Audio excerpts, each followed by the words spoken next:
and welcome. You're watching Head to Head. I'm Antonina Antosha with UATV. Despite all the efforts of Ukrainian diplomacy and human rights activists, at least 64 Ukrainians remain imprisoned by the Kremlin on politically motivated charges. The situation becomes more dire for them with every passing day. Volodymyr Balukh has been on hunger strike for over 100 days. Oleg Sentsov refuses to take food for over 50 days now. The state of health of Crimean Tatar human rights activist Emir Hussein Kuku has recently worsened after over a week of a hunger strike. So what can and must be done to bring the Kremlin's prisoners home? To talk more about this, we're joined in the studio by human rights activist Eugenia Andriyuk. Hello and thank you for joining. Hello.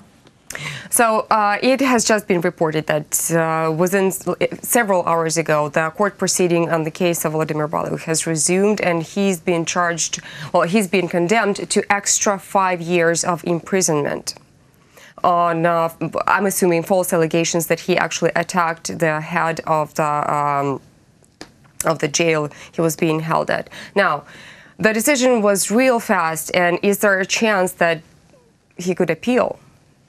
For sure, the defense already said that they would appeal, and there is a practice that defense normally appeal all the sentences. Unfortunately, probably there would not be much success, or there would not be any changes within the sentence. So the thing that there is not additional 5 years, there is a joint sentence of 5 years.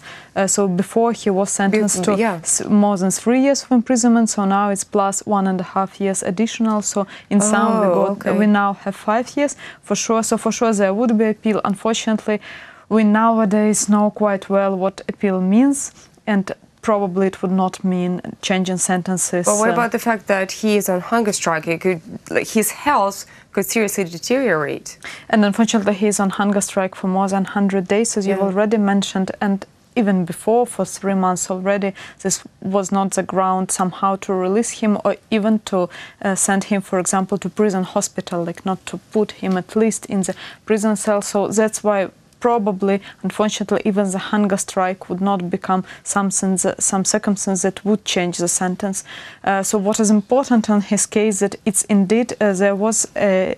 So basically there is an issue of torture when the head of the prison in which he was held factually was beaten, Volodymyr, and basically so normally within the international practice there is torture or inhumane treatment. But instead of the employee of the prison being charged and sentenced for this crime in Crimea, as everything is opposite, there is Volodymyr who is charged as disorganization of the prison function, so which is very much vice versa. And there is also one of the allegations that is of torture and inhumane treatment, which is quite serious in all Crimean prisons and to all political prisoners. And here is the situation is absolutely different, right? Instead of being those who is guilty being in prison, there is a victim who is basically charged with this.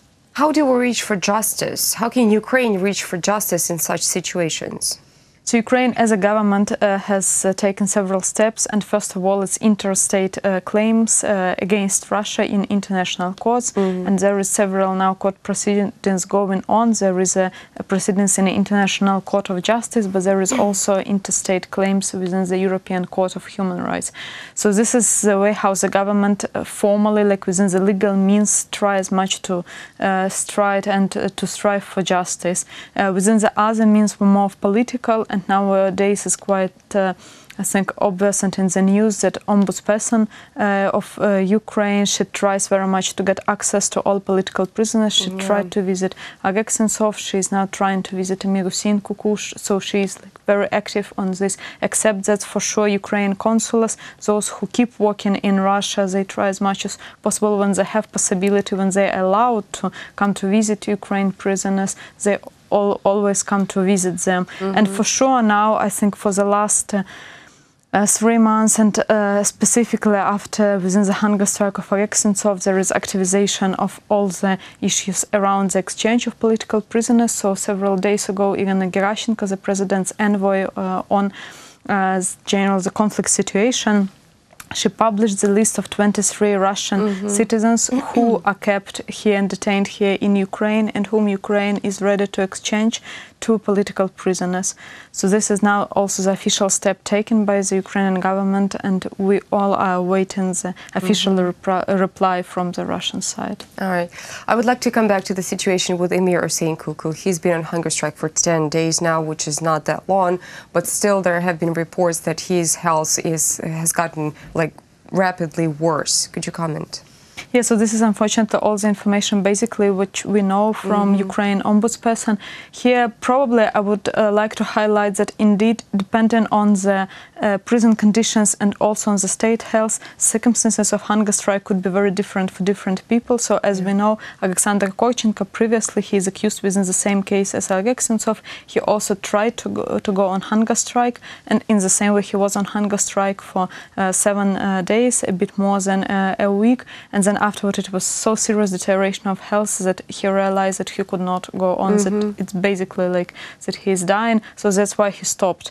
So I mean, that's why here it's it could be similar situation for Emir Hussein-Kuku. He is now in Rostov, and there is a court going on, the trial process going on against him and the other figurants of this case. So that's why it could be that even within such relatively short period of time, his health state could deteriorate. And once again, the problem with all people who are on hunger strike and other prisoners is the lack of any independent medical assistance and also of any independent people who could visit them and certify what is going with their health and what is going with their state generally.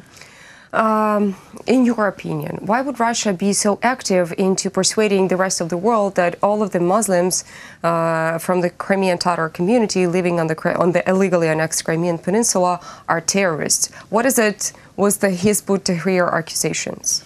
Indeed, the Hizb ut-Tahrir organization is prohibited in Russia and is recognized as terrorist, and Russia is using this case very well to show that Muslims and Crimean Tatars are terrorists and extremists. There are a number of other court cases within which Russia labels Crimean Tatars and Muslims as a very dangerous group.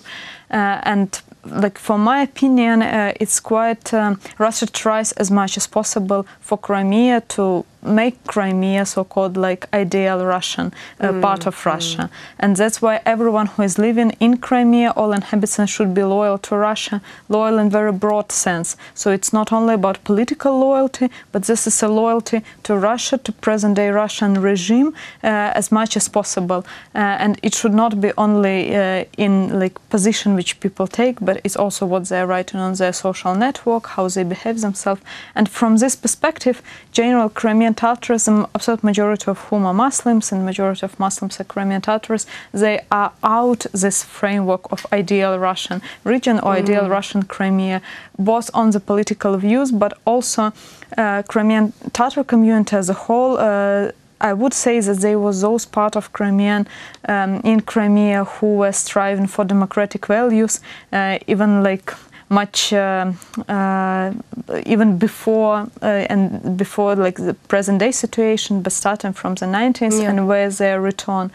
And the same way with the Muslims. Generally, for Russia, Russia see Muslims as unloyal group after all the events in Russia in Northern Caucasus. So that's why Russia sees the whole group as potentially dangerous, and what we see as extremely alarming that Russia repress and organize repressions against the whole group, the group as a whole. And we see that the intergroup relations in Crimea has seriously deteriorated. We see that what is now coming back on this intergroup relations, so-called, I would say, maybe it's early to say about hatred, but still the tensions between different groups based on ethnicity or religion, it's something which we haven't witnessed for the last decades in Crimea. And now it's happening. And now it's coming, and many people inhabiting Crimea would say that they're coming back to Soviet times, they're coming back to 90s when Crimean Tatars were coming to Crimea, or some would even say that they're coming back to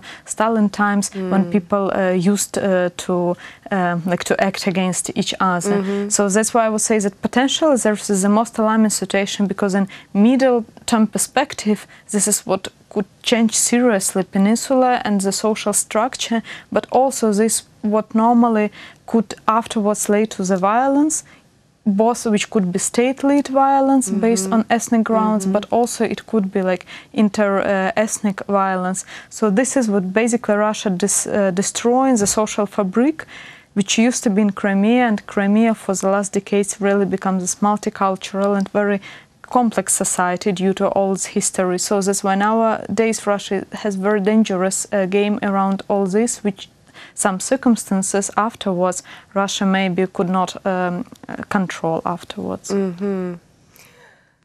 Okay, what kind of circumstances? So this is what I mentioned, that it could go to violence afterwards, but also it could go, what we would say as a human rights defenders, as massive human rights violations. So this which could go to massive deportations or massive transfer of population, or to any forms of violence or repression or persecution, or even like massive discrimination when people would be like on the state level prohibited to use their language, to use their culture. And unfortunately it's those issues which we start to see and which we start to notice nowadays, but it's not widespread. So we see only, like I would say, the first some attempts to do that. However, and I would say the situation could go to very much uncontrolled, and in international practice nowadays when studying the genocide or massive violence, we see that all that very terrible situation started from such easy and such naive things which no one pay attention. But they prepare this situation of very they prepare afterwards the situation of massive violence, because already there are labels, there is already discriminations, and there is from the state level there is already demonstrated that one social groups are better than others, that some groups are dangerous, that some groups are perceived as enemies, and some groups are perceived as those who less worse than others. And this is what I would say is very dangerous and very alarming situation, and I think that this should be even like sometimes more important for international communities than this individual human rights violations, but to see and to register this general tendency and the general situation what Russia doing and transforming with the whole Crimean society.